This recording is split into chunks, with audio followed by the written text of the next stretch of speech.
So let's jump right in. I did mention those new leaders coming in. You can see they're listed here. With new leadership, of course, every year we have new priorities. And so Governor Ron DeSantis is now going into his third session. He has enjoyed a lot of success working with the legislature on his key priority issues. The biggest two over the last 2 years have been water funding and Everglades funding. Those he has gotten what he's requested from the legislature on that issue. And you'll all recall, of course, last year, the teacher pay raises that were implemented statewide with a $500 million appropriation from the legislature. Still details to be worked out on those. Of course, veteran teacher funding and compensation is a big issue that returns, and the legislature will have to continue to work on those issues. But all in all, the governor has a pretty good batting average with the legislature. So let's talk a little bit about what his priorities are going to be this year. Number one, the combating disorder. This is a proposal he rolled out last summer in the midst of the ongoing civil unrest nationwide. More recently, with the issue in the Capitol and insurrection and uprising in the Capitol, if you will, on January 6th, this issue has received additional attention from the legislature, and there are now bills moving through both chambers aimed at tightening Florida's laws to prevent that type of violence and unrest here. Second, the budget. Of course, every year the legislature has only one bill that they're constitutionally required to pass, and that is a balanced statewide budget. That process begins with the governor issuing his own budget proposal, which he did 2 weeks ago, and they've been rolling that out to the legislature over the last couple of years. So we'll take a deeper dive into some of his priorities in that budget, which right now weighs in at $96.6 billion.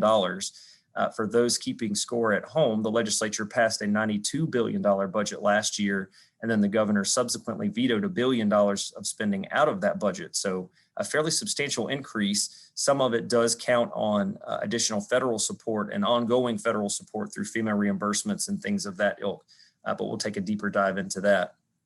Intellectual freedom, conservative censorship issues. This one has come up recently. Of course, there have been a lot of high profile conversations about former President Trump being kicked off of Twitter and other platforms. And now there are, other folks on the conservative side of the aisle that feel like big tech and Silicon Valley are trying to censor conservative thought and speech. So the governor has some proposals that he's put forward with the legislature to try to dissuade those companies from doing that. And also, if the state is doing business with those companies, those business relationships could be impacted. Lastly, though not necessarily a legislative priority, the ongoing vaccine rollout will continue to play a role. Of course, we have a 60-day legislative session, and in a normal year, the governor would be hyper-focused on that session for those 60 days. This year, it will be a secondary priority to the ongoing vaccine rollout. So it'll be interesting to see how his priorities are faring in the legislature, with his attention divided between that and the vaccine rollout statewide. Let's talk about the Speaker of the House, Chris Sprowls, again, Tampa Bay area. He also is very big in support of the combating disorder proposal that was put forward. His father's a retired law enforcement officer, so he is viewing this through that lens. And there are also pieces of the bill that would prevent local governments from defunding the police or any type of effort to pull law enforcement funding back, as there have been calls for from other folks in the legislative process. The Speaker of the House also is very focused on permitting reform and regulatory reform. He is picking up this priority from prior speakers. The House has been very proactive in recent years on trying to cut red tape, both for businesses and for professional licensure. There's a big focus on making sure that any barriers to workforce entry are either eliminated or reduced to where they are only focused on protecting physical well-being. Literacy, this is going to be a big issue that you hear discussed. The speaker is rolling out a couple of big priorities on literacy, particularly in the K-12 space. There is an awareness in Tallahassee that a lot of students have struggled or even fallen behind with virtual learning over the last 8 to 10 months. And so I think we'll see and hear a lot more in the coming days about efforts to try to promote literacy statewide and really helping to bridge some of those achievement gaps that have maybe always existed, but certainly been exacerbated with this COVID pandemic. Lastly, for the speaker, resiliency, and I mentioned water funding, you're going to start seeing a lot more resiliency conversations take place in Tallahassee as well. The governor did start his governorship really in talking about resiliency. It's not too far back in our memory when the legislature wouldn't use words like sea level rise or resiliency. Now those are commonplace. There have been multiple committee hearings, even in the last couple of weeks, on resiliency and those efforts statewide, and that will continue. Pardon me here, I jumped ahead of myself. Let's move on to the Senate President, Wilton Simpson. Again, we talked about COVID liability relief, and we'll take a deeper dive into what the legislature is looking at. There are currently disagreements between the House and the Senate on the inclusion of healthcare entities in those liability protections. And as I mentioned, we'll get into that more deeply when we discuss that issue. Water funding continues to be a priority for the Senate as well, but where the governor is very much focused on South Florida and the Everglades, the Senate President is very much focused on springs protection in the northern part of the state, the northern part of the peninsula. If you think in and around Gainesville and then up into the Panhandle where a lot of our high magnitude springs are, that's an area of emphasis for him. And then when it comes to the Everglades, he is very much in favor of northern storage solutions. So storing water north of Lake Okeechobee, where most of the efforts under the governor's office have been on southern storage of water coming out of Lake Okeechobee. So that's going to be a very important issue to watch for those who are tuned in on environmental issues. The Senate President, like all the others, is very focused on the budget, but I think where you're seeing a difference is the House may be more focused on budget cuts, whereas the Senate may take a more hard look at where we can generate additional revenue. I would say tax increases are off the table, or fee increases as well, probably off the table, but there are a couple of unique areas where the state might be able to increase revenues without impacting taxpayers. So things like expansion of gaming and renewing the compact with the Seminole Indians. There are also some issues related to the collection of online sales taxes that are going to dominate the conversation this year. And the Senate really has taken the lead on those efforts to generate new revenue.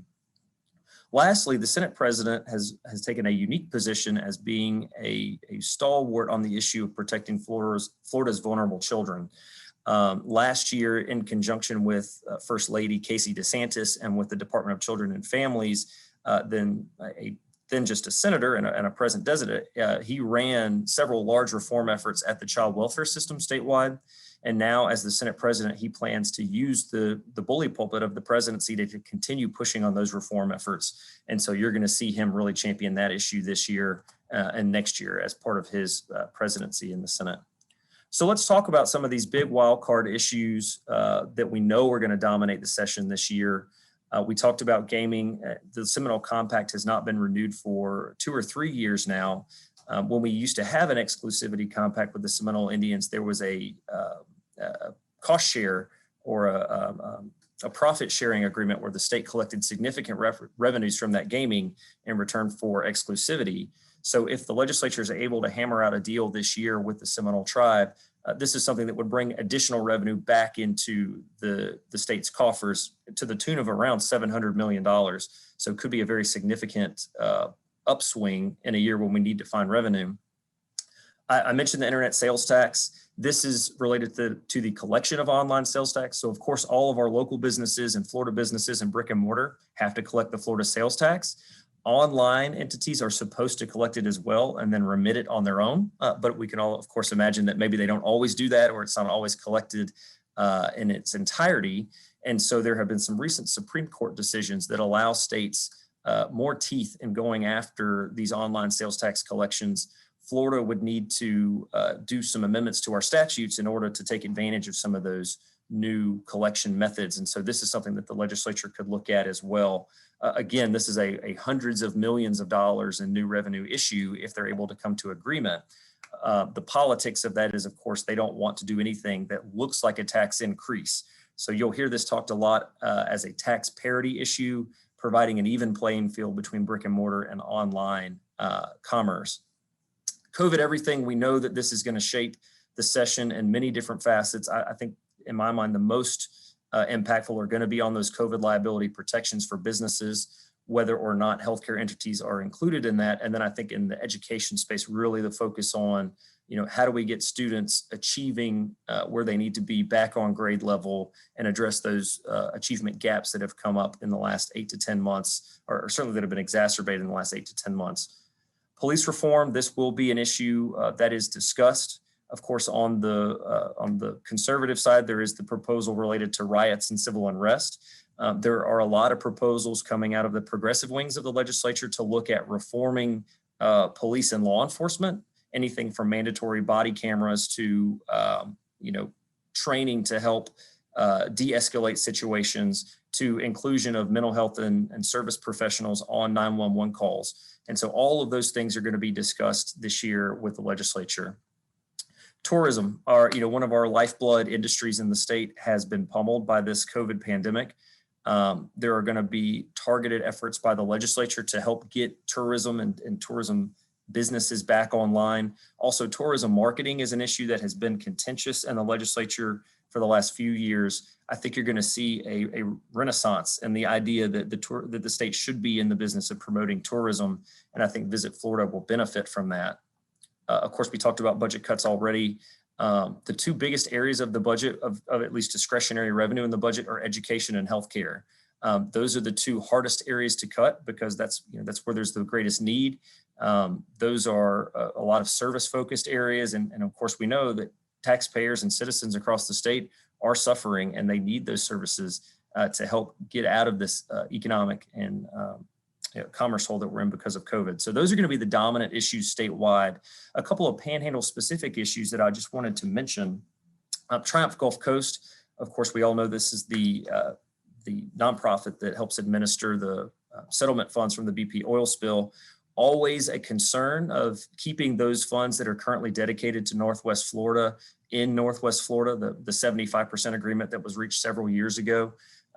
In a time when the state is looking at potentially a $2 billion budget shortfall, that's going to be an issue in the mind of a lot of Panhandle legislators, is protecting those funds and making sure that that money that is dedicated to Northwest Florida continues to come to Northwest Florida.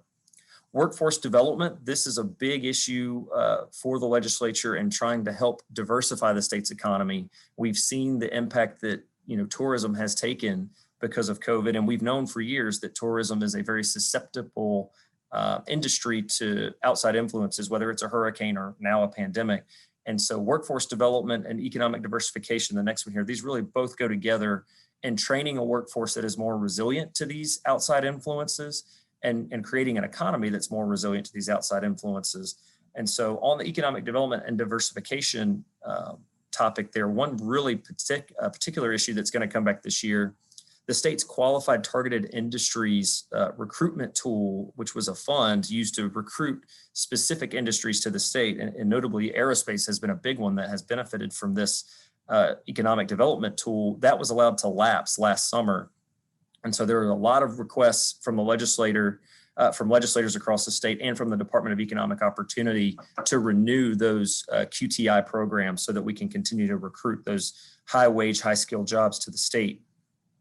Lastly, local funding projects. Of course, the local delegation there does a fantastic job of bringing home appropriation projects to Northwest Florida for infrastructure, for workforce development, for education.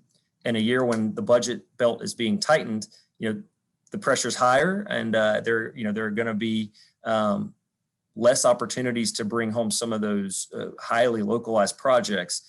And so that'll be interesting to watch on as the legislature tries to decide between cuts and generating new revenue. And then, of course, we'll have to wait and see if there's another round of federal funding to come to the state as well. But those local funding projects are going to be more precious this year than they've ever been, and hard to get in and keep in the budget. So let's jump to some specific bills that are moving. We've talked about the issues more specifically, but let's look at the legislation, and that'll give everyone a good idea of what to be following this year on some of these topics.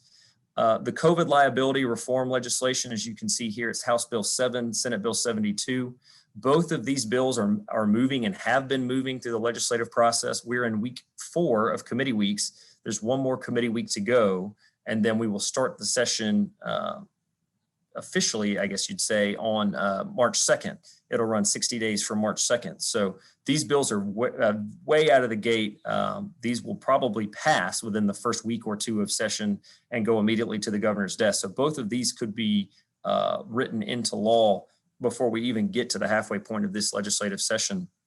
Essentially, it's immunity from lawsuits. So what this bill would establish is a process that if someone wants to sue a business for liability for COVID, so if I think I got COVID at your business, I would file suit. It allows the court to first to make a determination of whether or not that suit should move forward based upon the activity that the business has done and whether or not they have taken reasonable steps to prevent the transmission of COVID. So for an example, you think about going to Publix. Publix has social distancing. They require masks. They have plexiglass at the checkout.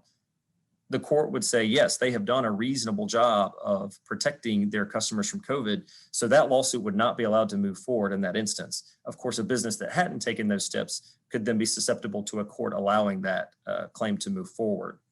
Healthcare entities are not currently included on both sides of the legislature.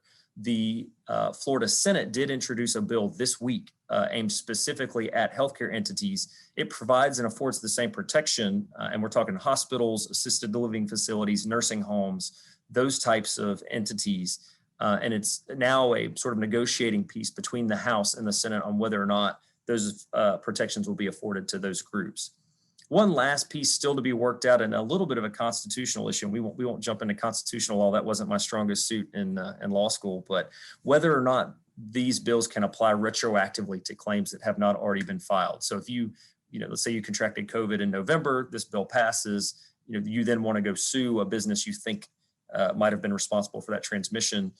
There's a constitutional question of whether or not this legislation, if passed and enacted prior to you filing suit, would then still bar that claim that took place before this legislation was even considered. So that is one that you'll see worked out as both bills head towards the judiciary committees in the House and the Senate. Let's talk about the combating public disorder. Again, this was first brought forward by the governor over the summer. Now with the legislature having seen what occurred in January, bills were filed immediately after that, House Bill 1, Senate Bill 484. What these do is increase penalties for a number of enumerated crimes if those crimes are committed during a riot, things like destruction of public property, blocking access to a freeway. Those would have enhanced penalties if this becomes law. It also creates 3 new crimes aimed at some different types of behavior we've seen over the last year in some of these civil unrest, including cyber intimidation, mob intimidation, and then the demolishing of memorials or any type of public structure or memorial. I mentioned earlier that it does penalize cities for not supporting the police. What this is specifically aimed at is efforts to quote unquote defund the police. This isn't meant to say that if a police department has found some type of budget efficiency, they can't tweak their budget.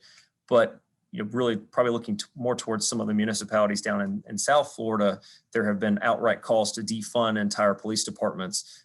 This legislation would penalize and essentially prevent local governments from being able to do that. It also provides some affirmative defenses against claims from a riot. So the best example I've seen used for this is we've seen instances, really particularly in other states, where let's say a mob has gone onto a freeway and then a car is trying to get out of the mob, and if they were to injure someone, run over their foot, are they liable for a suit, a lawsuit for a battery or some type of physical injury? This would provide defenses on that just for ordinary citizens. If you're trying to flee mob violence or any type of civil unrest, this would provide additional legal protections against claims, that someone might bring against you. Drones, an issue that has also gotten a lot more attention because of civil unrest and the desire by law enforcement to have greater access to drone use. This is a bill that has been around in a number of different forms over the last 2 or 3 years, but again, it's gotten that renewed look because of what we've seen transpire over the summer and most recently in January in the law enforcement space. This bill put forward by the Senate, it's still awaiting a House companion, but would allow some expanded uses by law enforcement. Obviously, the biggest of these would be that crowd surveillance. That's what's really carrying the bill this year. But some other things that we can all maybe agree would be a good idea, including assessments after natural disasters. So, a hurricane, allowing law enforcement to have greater ability to use drones in those types of situations. The opponents, of course, are, privacy is always a concern. Private property rights also a concern if a drone is flying low over your property. And so I think that you'll see a more earnest desire to get those types of issues worked out. There'll be a balance struck, and I think we will see drone legislation finally this year. Construction defects. This is one that has also been around for several years. Not necessarily a COVID lens to look at here, but just in general, Whether you're on a residential property or on a commercial property, Florida has a process under Chapter 558 where there's an opportunity to cure construction defects before they get tied up in litigation. As you might imagine, because of all the construction boom across the state, construction defect claims and construction litigation are taking up a lot of bandwidth in the court system. So the desire is really to streamline this Chapter 558 process that was intended to keep a lot of those claims out of court. And so that's what this bill would do. It does a number of specific things related to how claims have to be described when a claim is made, how they have to be attested to. So for example, an owner in a residential community, residential setting, if you're a homeowner in a large subdivision, you would have to personally attest to some of the defects that are being claimed against your property, because what we're seeing across the state is sections of the plaintiffs' bar that have really created a niche market of going into communities, claiming that there are defects in every structure in the community, and then just filing a bunch of lawsuits. And what this is aimed at doing is trying to prevent that type of behavior and making sure that any claims that are brought forward are true claims, that an owner is aware that a claim is being made on their property and that there is an issue that needs to be addressed. So this will be an interesting bill to watch, a little more nuanced on some of the parties that are playing on both sides of this bill, but a major issue statewide, a lot of costs and litigation costs associated with construction defects right now. Growth management, this is an issue as well that has been around for a number of sessions. This is a property rights issue for folks who are working, if you're in a growing part of the community and the local government in your area is working on their growth management plan, there have been concerns across the state that private property rights aren't appropriately taken into account and as those growth management plans are being created. So this would require by statute that private property rights provisions be incorporated into those comp plans. It also allows some more nuanced things, cancellation of certain development agreements without neighboring property sign-offs. This one is a very interesting one that has arisen since the creation of the new toll road system a couple of years ago, the MCORS program. It's a right of first refusal for owners whose land has been bought by FDOT. So as the effort to create new roads across the state, and particularly a new toll road system, move forward, there was a lot of concern on property rights about these properties being taken through eminent domain, and then the road sometimes gets built, sometimes it doesn't, sometimes an alternate route is selected, and then the landowner is then sort of kind of have their hands in the air of, well, why was my land taken to begin with? So this would give them a right of first refusal on getting that land back. So again, private property rights is going to be a big issue that you see in the legislature this year, as it has been for the prior sessions before us. State housing trust funds, the Sadowski Trust Fund in particular is the state's affordable housing trust fund. There has been a movement over the last several sessions, last 3 to 4, to prevent raids of the Sadowski Trust Fund. For whatever reasons there may be, in prior years, the legislature has raided a portion of this trust fund to pay for other priorities in general revenue. Sadowski was created from a component of the dock stamp fee that you pay on real estate transactions, and the money is intended to go exclusively to affordable housing programs. There is legislation this year that would prevent future sweeps of the trust fund, Senate Bill 510, House Bill 13. The concern on the other side of this coin, of course, is a situation like we're in now, where there's a projected deficit. There is a concern within the legislature of tying the hands of future legislators and legislatures on not being able to address these funds. And so those are really the two forces at work here, but everyone knows that we are in an affordable housing crisis statewide. So this is getting a look, probably a more serious look than it would get in many other contexts. And certainly this has not been supported in prior sessions, but the legislature is starting to come around on this issue. So those are some of the big bills that are moving. Let's talk about the budget. I mentioned the $2.1 billion-ish shortfall. That number is being adjusted as we continue to get sales tax revenues. Most recently, the December numbers were above the projected sales tax revenue. So we're starting to chip into this deficit a little bit, and this $2.1 billion number here will come down.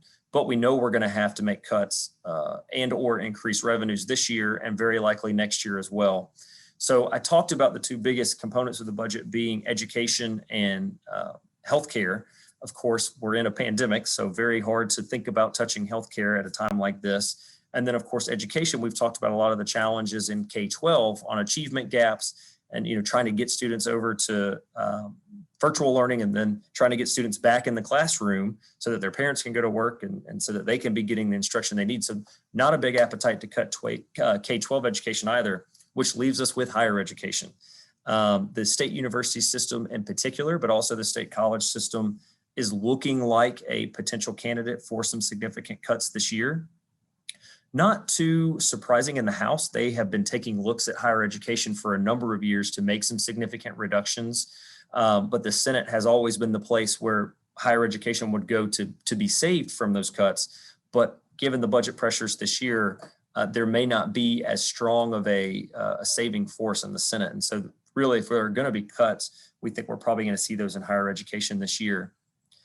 We've talked a little bit about some of these new revenue options. I'll touch on these last two since we haven't discussed those quite yet. There are proposals to legalize marijuana, and essentially the argument being, hey, just legalize marijuana, tax it, that'll create new revenue.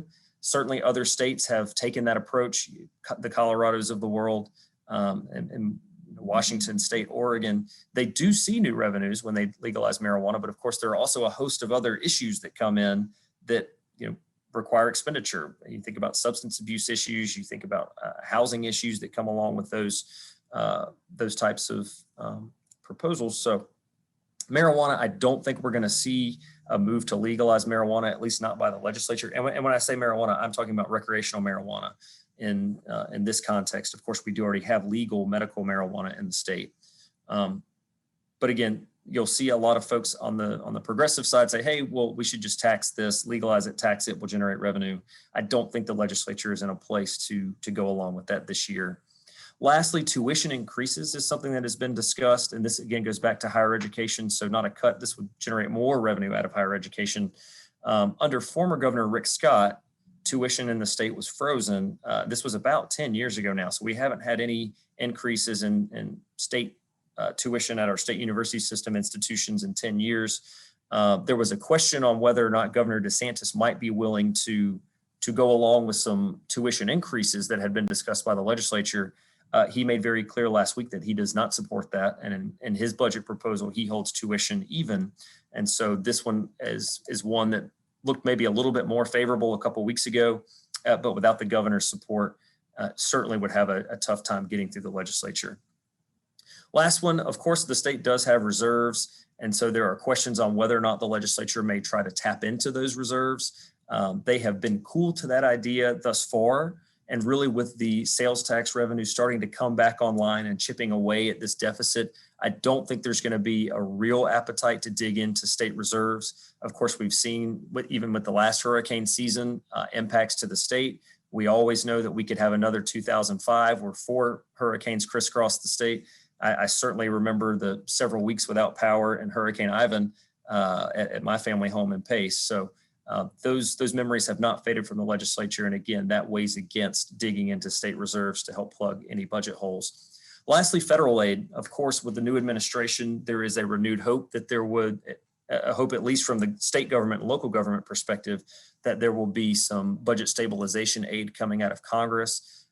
President Biden has put forward a $1.9 trillion proposal that does include local government and state government aid. So if those funds start to come online, we may be in a very different budget situation where we're not looking at any type of reduction at all. We may have a surplus of federal funding coming into the state, at which point then the legislature, if it happens during session, they could pivot, or if it were to happen after session, then they could come back in a special session and appropriate some of those federal funds coming online. So a lightning round, just a few more issues that are kind of fun to discuss. Some are returning candidates from prior years, some are new, and we've already touched on them a little bit, so I won't spend a tremendous amount of time here because I want to leave a lot of opportunity for questions or discussion.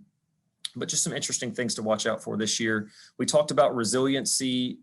There is a bill moving through the legislature again this year that would create an Office of Resiliency under the governor's office. So we have the Division of Emergency Management that we're all familiar with. Anytime there's a hurricane, emergency management is who we see both before the storm and after the storm.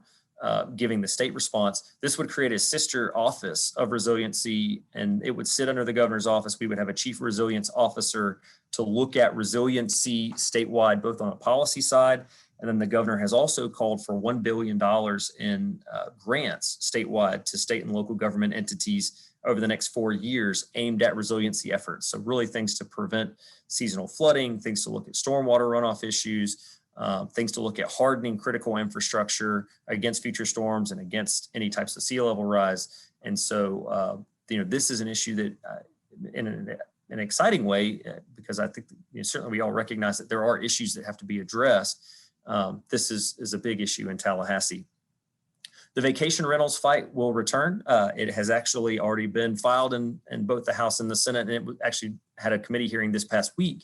A lot of local governments have sought to regulate vacation rentals. So these are things like Airbnb, VRBO. From the legislature's perspective and from a lot of property rights perspectives, there's a desire to see a uniform regulation of vacation rentals across the state. And so this is a proposal that would do just that. It would preempt to the legislature any type of regulation of that activity. Of course, local governments are not in favor of this. They like to regulate these types of entities through land use zoning, normal ordinances. And so this is sort of a state government versus local government fight that is back again.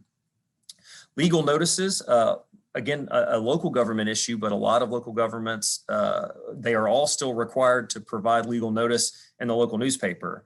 And as we've seen over the last, really decade, but certainly in the last couple of years, a big move to online news, online participation. Not a lot of folks are picking up the newspaper these days and looking for those local government notices. So, your city council has a hearing coming up, or hey, here's a proposed zoning change in your neighborhood. This would provide flexibility for local governments to start posting those legal notices online. It's something they've been asking for a number of years. Of course, there are issues about access to the internet. Not every person or citizen has access to the internet. Certainly, we know there are internet deserts across the state, particularly in our rural or economically disadvantaged areas. So some counter forces to moving everything online. But what the proposal would do this year is allow local governments to do print or online or both, based on whatever they think is best for their constituencies. Unemployment compensation, this is an issue that you're going to hear a lot about. I don't know that there's going to be a whole lot of movement from the legislature on this issue. Of course, we all recall back in March and April when, seemingly overnight, 2 million Floridians were unemployed. Everyone went onto the state's unemployment compensation system. It's called the Connect system. And that system, in a very high profile way, crashed and was unable to process those applications. You'll hear a lot of folks from the Democrat side continue to beat the drum on a need to fix that system. There certainly is a feeling on the Republican side that it would be impossible to design a system that could handle 2 million citizens logging on overnight trying to get those unemployment benefits. So I don't think that the legislature collectively is in a position to act on this, but you'll certainly hear folks continue to talk about it. And then again, Visit Florida, a big issue statewide when we talk about tourism marketing. Certainly for the Panhandle, we're competing against Alabama, we're competing against other southern states to get folks to come down and vacation. And so I think that this year, really in particular, you'll see Visit Florida return to a favored status within the legislature, whereas in years past, they've had to fight for their funding and even their existence. We'll move on.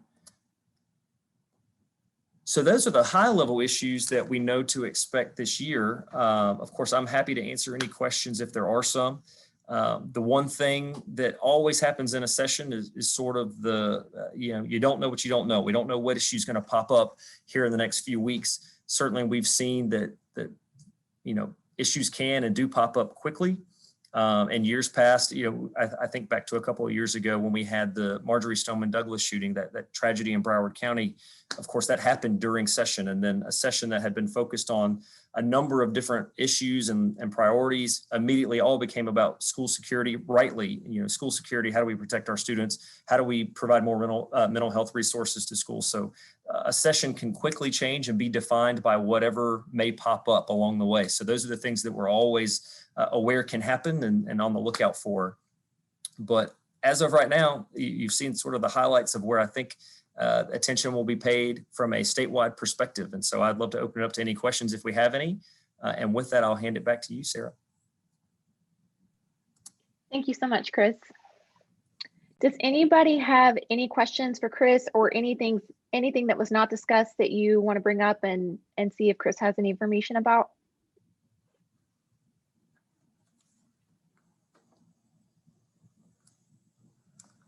Okay, I figured this would happen. Hey, Sarah, you did a great job. Yes. Go ahead, Carolyn. I have a question. We've all been dealing with COVID, and we've been doing these kinds of things where we're on Zoom. So what's going to happen that he knows of that's different in Tallahassee, where we all aren't going to be storming the different offices and being able to help push the areas that we'd like to? I know that there's been some local legislative days, and of course, even for those, some things have been in person and some things you've been able to look at it on live stream, but being able to really engage in it at a physical distance for health and safety for people, and what recommendations might there be for us as organizations to also be able to engage at different levels and in different ways than we might have before? Well, that's a fantastic question. And access and really session in general looks different this year because of COVID. And I'm going to apologize a little bit for the sun on my screen. The sun here in Orlando has moved on me a little bit, and now I'm in the blinds here in my office. But so right now the Capitol is closed. You cannot access the Senate side of the Capitol at all. It is completely closed to visitors. On the House side of the Capitol, you can still access a member's office, but you have to have a scheduled meeting and they have to escort you in and out of the building. So for committees and testimony, of course, there's an issue of public access. So what they have done for committee weeks is set up a area for remote participation, remote testimony in the Tallahassee Civic Center. That's across the street from the Capitol. There are 3 different committee rooms for the House and 3 different committee rooms for the Senate. And essentially your committee hearing that's taking place in the Capitol has a corresponding room in the Civic Center where you can go to provide any kind of testimony or feedback that you want to. Certainly not ideal. There are a lot of folks in the legislature that have been critical of going to this step, and really on both sides of the aisle. Some folks think that the Capitol should be open. If we're going to have a session, it ought to be open and people ought to be able to come speak in person.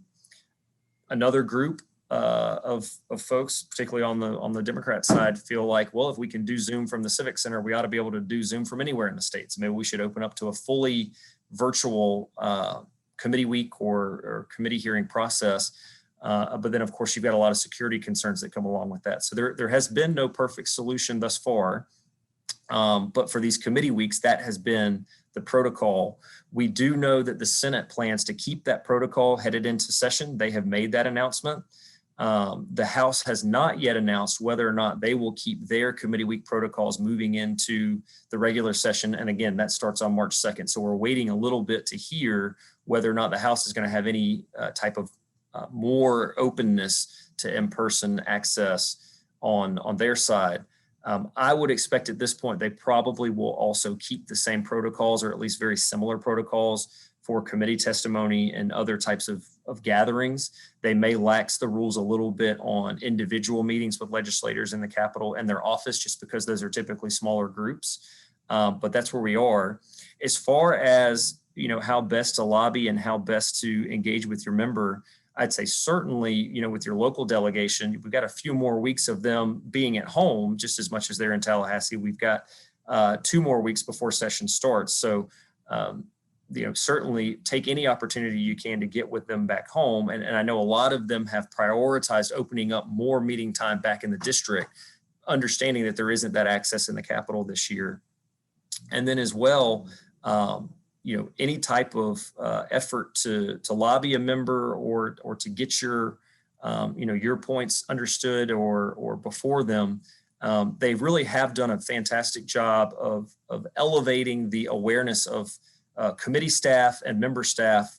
They're very sensitive to understanding that there isn't the access for people just to walk into the office and hand off, talking points or feedback on a bill. So they too have made a lot of opportunities available for Zoom calls with members, conference calls, utilizing the technology that's available to make them virtually available while they're not physically available.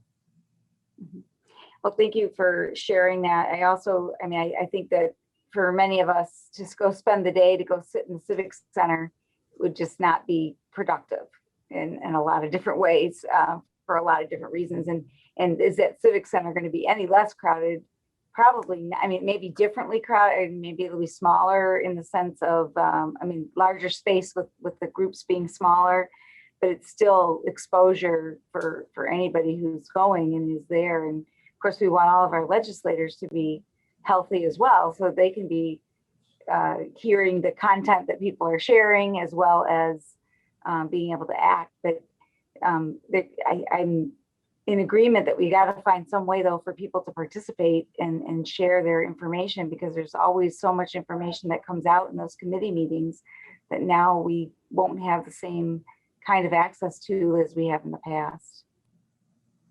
Yep, you're certainly right. It has been a challenge, and I wouldn't, I certainly wouldn't diminish that argument. And there are even some folks, I think, that have a concern about some of the legislation that's moving this year and whether or not there is ample opportunity for public feedback. So we always sort of expect lawsuits on legislation, particularly big pieces of legislation that move.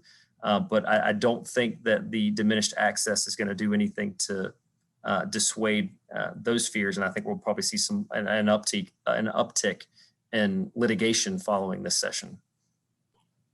One last thing, I'm sorry, Sarah, I just got to get this in there because I'm a person with disability. And we've got lots of folks in that category across the state, even folks who sometimes don't even identify themselves yet until they realize they don't have full access to something else that they want to participate in.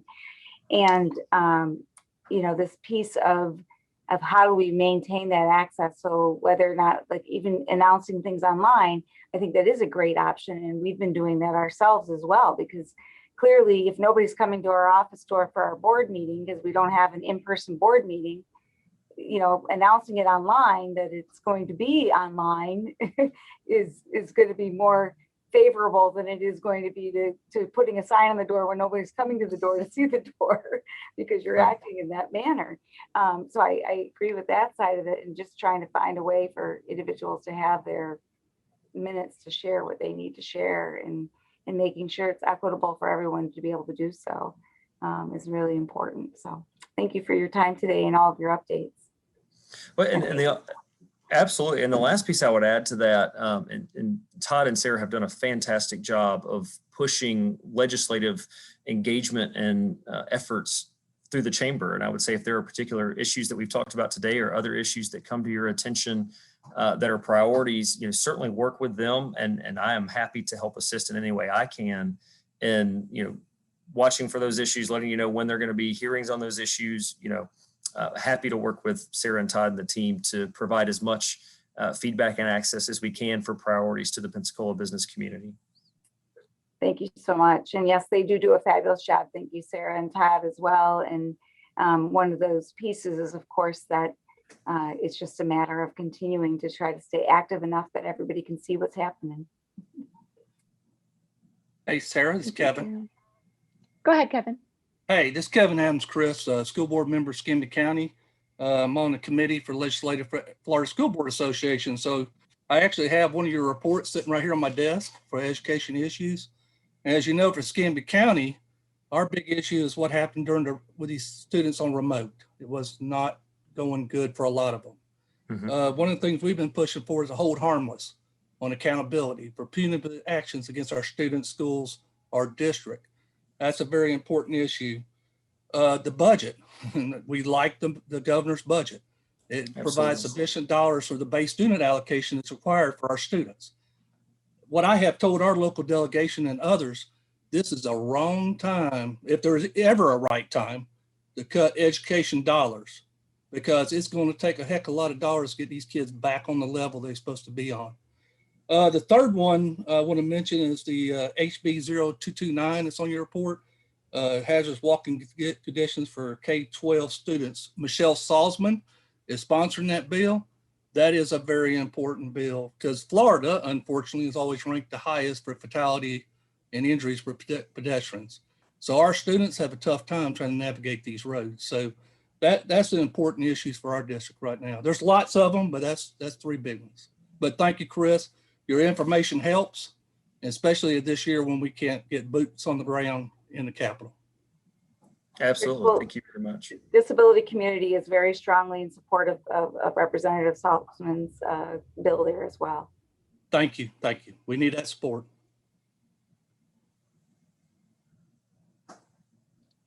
Okay, anybody else have a question? Or I don't something have a they'd like to question. talk about? This is Ray. I wanted to just say, Chris, good to see you, my friend. And thanks for joining us today and being part of this and giving us some background as the UPS guy comes and picks up at my dog. Sets my dogs off. But I appreciate you and all your help and being a part of us, helping us today and everything. And I was hoping I'd hear you've heard more on some changes going into legislative session on how we're accessing the Capitol, because I know you guys are probably having as much frustration as we are not being able to get to the members. It's just not, we talk about the remote access and we had a Zoom call with the senator last week. It's just not, you just don't have the same connection looking at a camera as you do when you're able to sit with them in their office in person. So it is what it is, what we're working for, but I'm hoping maybe with these vaccines maybe they'll start session, but things will loosen up as we get it going through. But I appreciate you joining us today. Thank you for the update. Yeah, that's certainly a hope for us as well. And you're right, it has been very frustrating thus far, but got that hope that we can keep getting vaccines out in the community and maybe loosen some of those rules maybe towards the middle or end of session. And of course, a very important component of that budget conference is always towards the end of session. And so on these issues like the K-12 funding issue that we discussed, that hopefully we'll have more access by the time we get to those exceptionally important conversations. And then personally, of course, always great to see you, Ray. I like you, Polo.